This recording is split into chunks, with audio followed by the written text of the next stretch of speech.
من ميدان القلعه بمنطقه الخليفه ومن على ناصيه شارع الصليبه. هنتكلم النهارده عن واحد من اجمل الشوارع اللي موجوده في القاهره، وهو الشارع اللي ورايا دوت. شارع الصليبه يعتبر متحف مفتوح لكل ما تحمله الكلمه من معاني. هنخش دلوقتي ونشوف ايه الاثار اللي جوه، ويلا بينا نحكي حكايه الشارع الجميل دوت.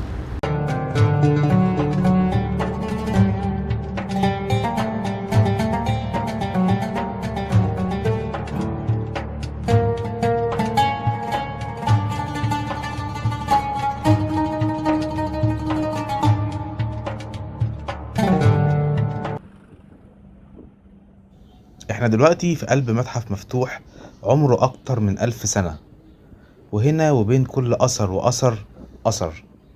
فالشارع هنا فيه كل اشكال الاثار الاسلامية تقريبا: الجامع والمدرسة والكتاب والسبيل والخنقة والتكية والحمام والقصر والربع.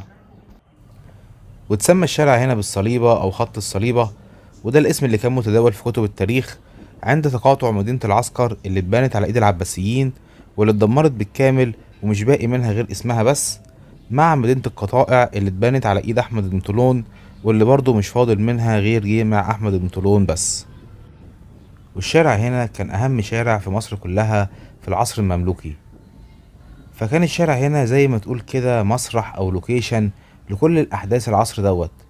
فمثلا موكب السلاطين والاحتفالات كانت لازم تعدي من هنا، حتى مؤامرات المماليك على بعض كانت بتدار هنا وبتدبر هنا.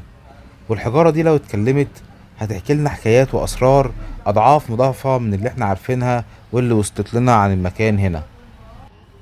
وابتدت الأهمية الفعلية لشارع الصليبة مع بداية العصر الأيوبي، لما نقل صلاح الدين الأيوبي مقر الحكم للقلعة هنا، خلى الأمراء ينقلوا سكنهم حوالين القلعة. وكان شارع الصليبة أهم شارع فيه عدد لا بأس به من رجال الدولة. واستمر الوضع كده برضه خلال حكم المماليك، وبالذات في عصر الناصر محمد بن قلاوون، اللي كانت المنطقة هنا سواء شارع الصليبة أو الشوارع اللي حواليه هو المقر الوظيفي والسكني لكبار رجال الدولة. واستمر الوضع دوت لحد نهاية دولة المماليك في مصر. واشتهرت المنطقة هنا برضه في الوقت دوت بإنشاء مصانع السلاح، خصوصا شارع السيوفية اللي اتسمى كده نسبة لصناعة السيوف في الوقت دوت. وفضلت أهمية الشارع حتى أيام أسرة محمد علي، اللي اهتمت برضه بصناعة الأسلحة وإقامة المصانع ليها هنا. واللي زاد في عصر الأسرة العلوية هنا هو إنشاء الصيدليات، واللي كان إجمالي عدد الصيدليات في مصر في الوقت دوت لا يتعدى 40 صيدلية، 3 منهم بس هنا موجودين في شارع الصليبة. ودوت يبين قد إيه الشارع هنا كان مهم. وصناعة الأدوية في الوقت دوت كانت مقتصرة بس على محلات العطارة أو على العطارين. فلما يحصل طفرة وتتنقل الموضوع لصناعة الأدوية في الصيدليات، ويبقى في 3 صيدليات منهم موجودين في قلب الشارع هنا، فدوت معناه أهمية مطلقة للشارع.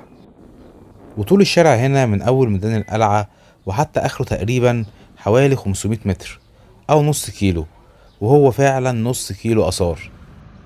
وأول أثر بيقابلنا هنا سبيل كتاب السلطان الأشرف قايتباي، وهو على الشمال وانت جاي من ميدان القلعة، واللي اتبنى سنة 1479 ميلاديا. وزي ما احنا ما شايفين هو حاجة في منتهى الجمال والرقي.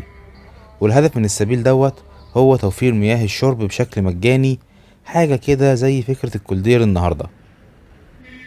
ده بجانب طبعا الكتاب اللي كان دوره تعليم الكتابة والقراية وتحفيظ القرآن للأطفال. وتم ترميم السبيل هنا سنة 2001، وتم استخدام الدور الأخير منه كمكتبة، واتعرفت باسم مكتبة الحضارة الإسلامية، وفيها ما يقارب 5000 كتاب كلهم متخصصين في الحضارة الإسلامية من مصادر مختلفة.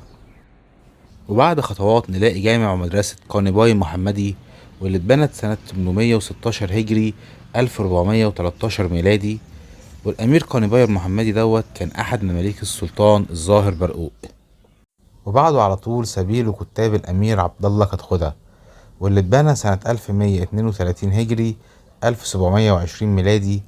والسبيل في الدور الأرضي طبعا، وفوق الكتاب في الدور التاني. وهنا بقى مجموعة الأمير شيخون العمري، على الشمال مدرسة ومسجد شيخون، وقدامه على طول تكية شيخون. وتم بناء المجموعة ديت سنة 1349 ميلاديا في العصر المملوكي. وكان للمجموعة هنا دور مهم جدا في نهاية العصر دوت. فكان المماليك بيتجمعوا هنا بقيادة طومان باي للتخطيط لمقاومة الجيش العثماني بقيادة سليم الأول.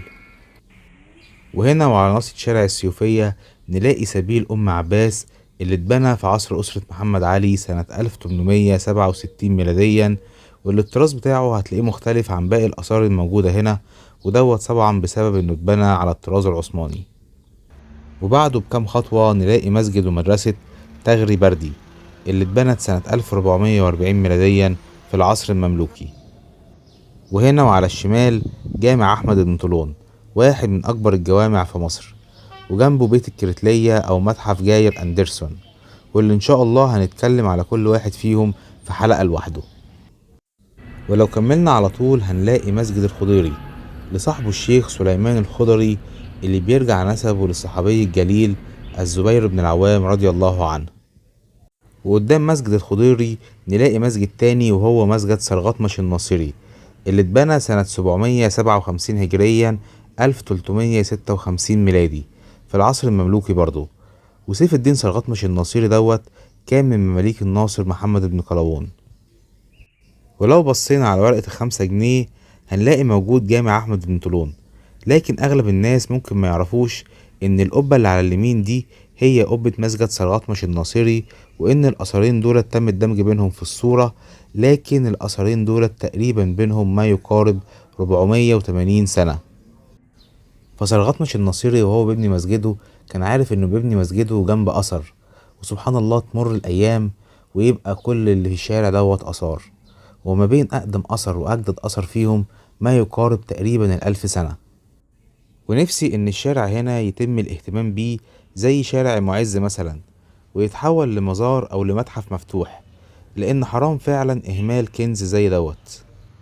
وبكده أكون وصلت لنهاية حلقة النهاردة. كان معاكم محمد سعيد من قناة تاريختولوجي. ولو عجبتكم الحلقة بقى متنسوش اللايك، ولو أول مرة تشرفونا في القناة السبسكرايب وتفعيل زر الجرس عشان يوصل لكم كل جديد. وشكرا.